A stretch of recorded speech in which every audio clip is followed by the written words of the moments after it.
राधे राधे, जय श्री कृष्णा। आपको अगर लड़की और लड़का को लेके बहुत सारा प्रॉब्लम है, मेरे को लड़की नहीं चाहिए, मेरे को लड़का चाहिए, ऐसा अगर आपको सोच है तो इस वीडियो को आप देखें और ज़्यादा से ज़्यादा शेयर कीजिए, और नया है तो इस चैनल को सब्सक्राइबर कीजिए। और देर न करके वीडियो को शुरू करते हैं। राधे राधे प्रभु जी। जी मुझे ये पूछना था कि हमारे पुराणों में क्या लड़कियों को अपने माता पिता की सेवा करने का अधिकार नहीं है? नहीं, क्यों क्योंकि नहीं? आजकल जब भी कुछ बात होती है तो कहते हैं नहीं, तुम लड़की हो, तुम्हारा एक पैसा कैसे ले सकते हैं? माँ बाप खुद कहते हैं तुम कैसे कर सकती हो, तुम्हारी कमाई कैसे ले सकते हैं? तो क्यों नहीं कर सकती? मेरे मन में हमेशा ये प्रश्न है। नहीं, कर तो सकते हैं बेटा। बात ऐसी है कि लड़की को ना परंपरा ये रही है कि माँ बाप जब आप बड़ी हो जाएंगी ना तो आपकी शादी होगी, उस शादी में मंडप के नीचे आपका दान करते हैं माता पिता, जिसे कन्यादान कहते हैं। तो जिसको दान कर दिया, अब ये वस्तु आपने हमें दान कर दी, तो दान करने के बाद अब इससे आप क्या लेंगे? मेरे माता पिता का कोई बेटा नहीं है, मैं ही हूँ, तो जो करना है मैं ही करूँगी। हाँ, तो फिर आपका शादी के बाद भी आप अपने माँ बाप की सेवा भी कर सकती हैं, आप अपने माँ बाप को अपने साथ भी रख सकती हैं। जो बेटा है वो तो बेटा सेवा करे, पर जिनके बेटा नहीं है सो बेटियां करती हैं, और आपको करना ही चाहिए। ऐसा शास्त्रों में कहीं मना ही नहीं है कि नहीं जी नहीं करना, ऐसा लिखा कहीं नहीं। बोलते हैं ना हमारे यहाँ बेटियों का नहीं खाया जाता। नहीं खाते। वो देखो, दो स्थितियां होती हैं सामान्य। देखो दूध में आपको हमने दूध दिया, आपने दूध पी लिया, पर आपको पता चल जाए कि इसमें मक्खी पड़ी है तो फिर आप वो दूध नहीं पिएंगे। तो जानकर तो मक्खी नहीं निकली जाती।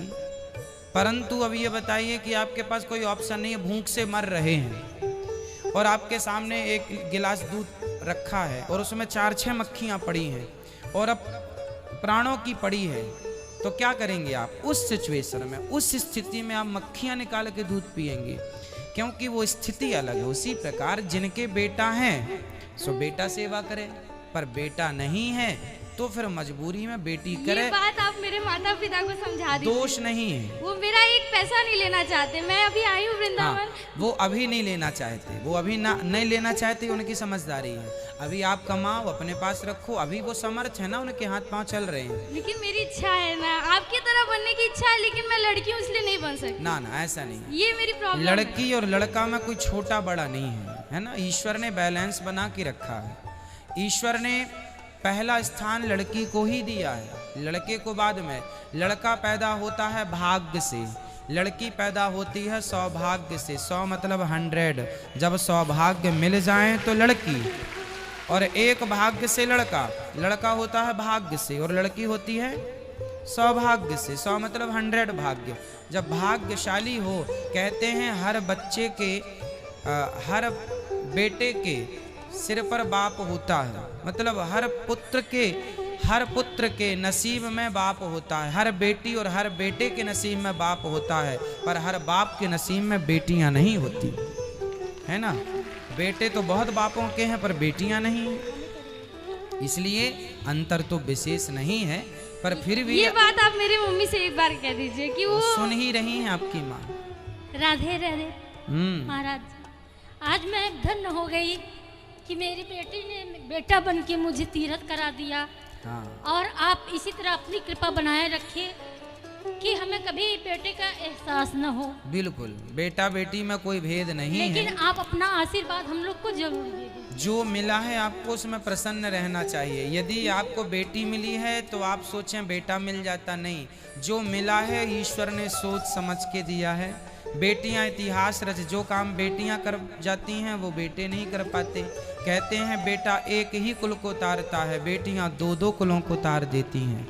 एक बेटी ही है, सुनो, एक बेटे को केवल अपने बाप का, अपने पूर्वजों का पिंडदान करने का अधिकार होता है, पर एक बेटी ही ऐसी है जिसको बाप पक्ष का और ससुर पक्ष का भी पिंडदान करने का अधिकार है। यदि पति ना रहे, किसी का कोई ना बचा हो वंश में और केवल एक महिला बची हो, तो वो स्त्री अपने बाप का पिंडदान भी कर सकती है और अपने आने ससुर का पिंडदान भी कर सकती है। तो स्त्री को शास्त्र 2 अधिकार देते हैं, पुरुष को एक ही अधिकार है। तो पुरुष से स्त्री का स्थान ऊंचा है, इसलिए पहली वंदना स्त्री की होती है। सीता राम, राम बाद में आए, सीता जी का नाम पहले है, सीता राम। राधे श्याम, श्याम बाद में है, श्याम दूसरे नंबर पर है, राधा 1 नंबर पर है। गौरी शंकर, गौरी पहले नंबर पर, शंकर। हमारे भारत में, हमारी संस्कृति में नारी का स्थान सबसे ऊंचा है, इसलिए सीताराम कहा जाता है, राम सीता नहीं कहा जाता। राधे कृष्ण कहा जाता है, कृष्ण राधे नहीं कहा जाता। खुश रहिए, खुश रहिए। राधे राधे महाराज जी, हम बनारस से आए, मेरा नाम गायत्री है। मेरा 2 प्रश्न है आपसे। कह रहे थे 4 धर्म होते हैं, वो एक बार फिर से बता दीजिए। 4 धर्म होते हैं बेटा, धर्म तो एक ही है, सनातन धर्म, बाकी सब पंथ हैं। धर्म तो एक ही होता है, सनातन धर्म, सत्य सनातन धर्म, बाकी सब पंथ होते हैं। और महाराज जी, गायत्री का क्या अर्थ है? गायत्री मंत्र का, गायत्री में 24 अक्षर हैं। तो 24 अक्षरों को समझाने के लिए वाल्मीकि जी ने 24,000 श्लोक लिखे, जिसे हम लोग रामायण कहते हैं। उन्हीं 24 अक्षरों को समझाने के लिए 18,000 श्लोक की भागवत जी है।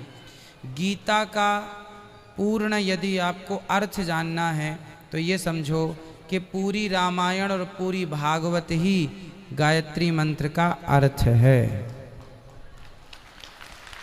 राधे राधे महाराज। राधे राधे।